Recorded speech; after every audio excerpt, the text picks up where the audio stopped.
মত প্রকাশ করতে পারবে, যে যে ধারায় বিশ্বাসী সে অনুযায়ী কাজ করতে পারবে এবং তার এই স্বাধীনতাটি থাকবে। আমরা আওয়ামী লীগের সময় বিগত 16 বছরে যে বিষয়গুলো দেখেছি, যে আপনি আওয়ামী লীগ ছাড়া অন্য যে কোনো দল যদি করতেন আপনাকে মামলা দিয়ে হয়রানি করা হয়েছে, কিংবা আপনাকে একটি মিটিং করতে দেওয়া হয় নাই, আপনাকে জেলে কিংবা আদালতে চক্কর কাটতে হয়েছে। এই সামগ্রিক বিষয়গুলো আমরা আমাদের জায়গা থেকে বিশ্বাস করি যে এগুলো হওয়া উচিত না।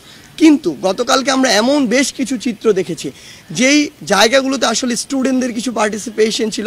আমরা জানি না যে ওই স্টুডেন্টরা আসলে কোন মতাদর্শ ধারণ করে, ইভেন আমরা তাদেরকে এখানে আসলে ডিফাইনও করতে পারবো না। কিন্তু আমাদের বৈষম্য বিরোধী ছাত্র আন্দোলন প্ল্যাটফর্মের আমরা সকলে একসাথে বসে কথা বলেছি, যখন রাতে আলোচনা করেছি, আমরা আমাদের জায়গা থেকে স্পষ্ট বলি আমরা খুঁজছি যে এগুলোর সাথে আমাদের কোনো সমন্বয় কিংবা সহসমন্বয় যুক্ত আছে কিনা।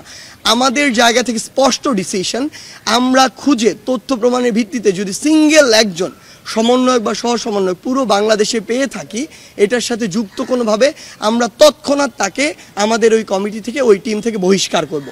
এটা আমাদের প্রথম ডিসিশন। দ্বিতীয় ডিসিশন ওই জায়গাটিতে আমাদের, যে এরকম কাউকে যদি আমরা পাই যেই ঘটনাগুলো অতিরঞ্জিত হয়েছে আসলে ওই ঘটনার সাথে সম্পৃক্ত, এবং ভবিষ্যতে যদি এমন অতিরঞ্জিত কোনো ঘটনা হয় তাহলে এই রিলেটেড সকলকে আইনের মাধ্যমে, কারণ তারা মানবাধিকার লঙ্ঘন করেছে, তারা যে কাজটি করেছে, মানে একজন মানুষকে বিবস্ত্র করা থেকে শুরু করে গায়ে হাত তোলা, এগুলো কোনোদিন আইনসঙ্গত নয়। সেই জায়গা থেকে তাদের আইনগত ব্যবস্থা নেওয়ার জন্য যা করা প্রয়োজন, একটি প্রেশার গ্রুপ হিসেবে বৈষম্য বিরোধী ছাত্র আন্দোলন সেই কাজটি করবে। এবং আমাদের যেমন 2 জন ছাত্র প্রতিনিধি আসলে অন্তর্বর্তীকালীন সরকারে রয়েছে, সেই জায়গাতেও তাদের মাধ্যমে যেভাবে বিচার নিশ্চিত করা যায় আমরা সেই কাজটি করব।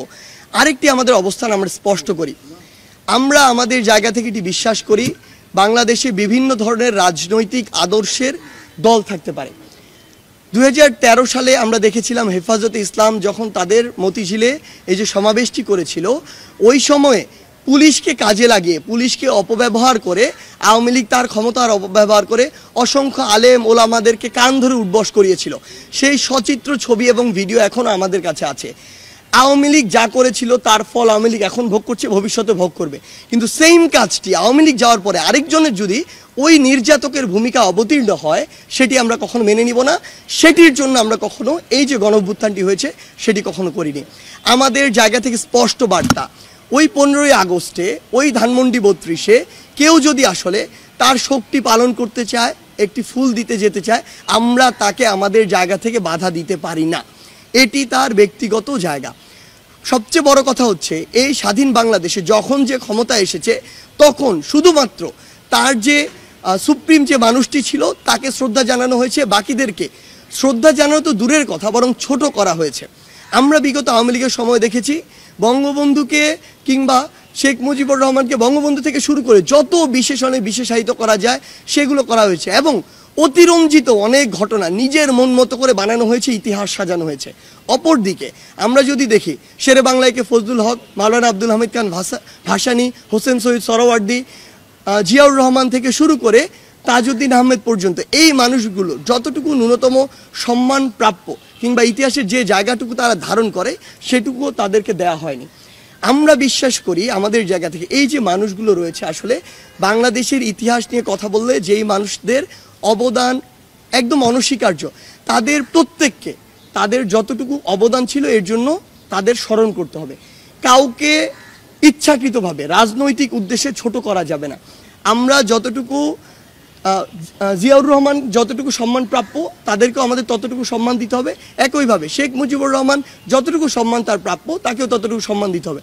তার যেই কাজগুলো সমালোচনা যোগ্য আপনি সমালোচনা করেন, এটা নিয়ে আমার বিন্দুমাত্র আপত্তি নেই। কিন্তু আপনি আজকে 2024 সালে এত বড় একটি গণঅভ্যুত্থানের পরে দাঁড়িয়েও আপনি যখন আপনার রাজনৈতিক প্রতিহিংসাকে বাস্তবায়ন করার জন্য এই কাজগুলো করেন, এগুলো আমরা আমাদের জায়গা থেকে কখনোই সমর্থন করি না। এবং আমরা মনে করি যে বাংলাদেশের জনগণের তাদের জায়গা থেকে সর্বোচ্চ প্রতিবাদটুকু করা উচিত, যে তারা এগুলো আজকে দাঁড়িয়ে কখনো এগুলো সমর্থন করে না এবং চায় না যারা এগুলো করবে তাদেরকে জনগণ বয়কট করার জন্য প্রস্তুত। ইভেন আমাদের মধ্যেও কেউ যদি এই কাজগুলো করে তাদেরকেও বয়কট করা হোক, কোনো সমস্যা নেই। আমরা স্পষ্ট করে কিন্তু এই কথাটি বলেছি। 15ই আগস্টে শোক প্রকাশে যারা ওইখানে একটি ফুল নিয়ে গিয়েছিল তাদেরকে, যেমন আমরা দেখেছি বঙ্গবীর কাদের সিদ্দিকী সেখানে গিয়েছিলেন, তার গাড়িতে হামলা হয়েছে, ভাঙচুর হয়েছে। কেন? তিনি যদি ওই রাজনৈতিক আদর্শে বিশ্বাস করেন, তিনি সেখানে ফুলটি নিয়ে যেতে পারেন, আমরা তাকে বাধা দিতে পারি না।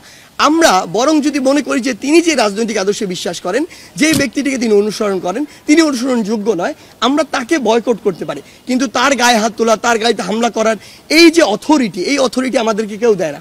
আমি এটি স্পষ্ট করি, অথরিটির বিষয়টি যেহেতু এখানে এসেছে, বৈষম্য বিরোধী ছাত্র আন্দোলনের নাম ভাঙিয়ে আপনারা এই পর্যন্ত একজনও বলতে পারবেন না যে আমরা যারা সমন্বয়ক বা সহসমন্বয়করা আমাদের এই জায়গা থেকে, কেন্দ্রীয় জায়গা থেকে অসংখ্যবার আপনাদের সাথে কথা বলেছি, পুরো বাংলাদেশের বিভিন্ন জায়গায় আমরা ডিল করেছি, আমরা কোথাও এই অথরিটি খাটাতে যাইনি।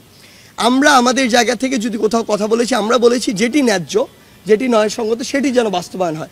সুপারিশ করতে আমরা কোনো সময়ই স্বাচ্ছন্দ্য বোধ করি না, আগ্রহী না, আমরা করব না। আমরা পুরো বাংলাদেশের যারা আমাদের এই আন্দোলনের সাথে সম্পৃক্ত, সমন্বয়ক হোক, সহসমন্বয়ক হোক, কিংবা বর্তমানে আসলে ভুয়া অনেক সমন্বয়ক তৈরি হয়েছে, ভুয়া অসংখ্য সহ সমন্বয়ক তৈরি হয়েছে, তাদের উদ্দেশ্যে আমরা একটি কথা স্পষ্ট করে বলতে চাই, আমরা কোনো অথরিটি নয়, আমরা জাস্ট একটা প্রেশার গ্রুপ। আমরা বলতে পারি এই জায়গায় দুর্নীতি হচ্ছে, এই দুর্নীতিবাজকে সরাতে হবে, আমরা সরিয়ে দিতে পারি না, সেই অথরিটি আমাদের নাই।